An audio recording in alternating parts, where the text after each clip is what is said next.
Okay, so I've just arrived home. It's the end of July 2022 and found these large boxes on my front doorstep, very heavy boxes. It says Penguin Random House on it, and there's a little label that says Apollo Remastered, so I think this can only mean one thing. It's the first copies, the advanced copies of my book. I haven't seen them yet, I haven't held a copy in my hands. This is all I've thought of, all I've worked on for 3 years, so I'm a bit nervous to open the box. We did go to Italy to look at the print, so I've seen some certain pages that just came off the press to kind of approve those, but I've not seen the whole book, I've not seen the cover. So this is it. Let's see. It is the book. It is a heavy book. It's about 3.3 kilograms, so it's a little bit dusty, but that cover looks tremendous. It's Jim McDivitt on Apollo 9, and that image has come out really well. It's a laminated jacket, so it'll be very hard wearing, so it's a bit matte, but it's a really nice, luxurious feel. You've got the foil there, and the foil on the title gives a nice glint. That's embossed. That's got a really nice feel to it. At the back, with some nice quotes for some nice people. And there are certain key things that are really important to get across in the print.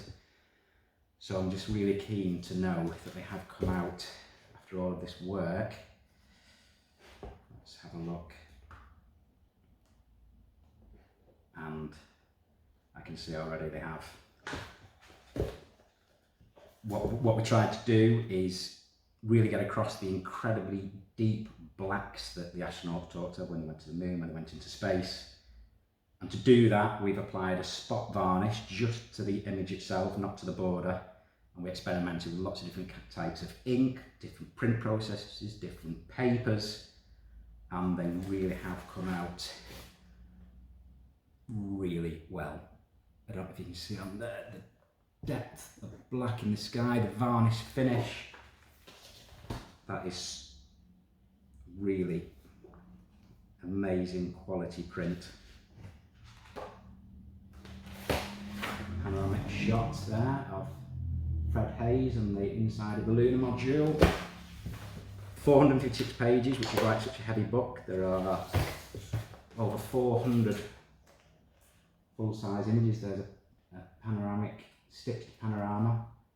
Every image has got a caption at the bottom to explain what we can see, who took the photograph, and any quotes from the astronauts at the moment that they experienced these views and when they took photographs. It looks tremendous. I'm really relieved and really pleased with that quality. And the contrast, the sharpness, the colour accuracy, the depth of colour. I mean, I hope that comes across on here, but really you need to see it in the flesh, so to speak, for that to come across. Right, I need to have a proper delve into this. It's the first time I've seen this book, and there it is, Apollo Remastered, out soon.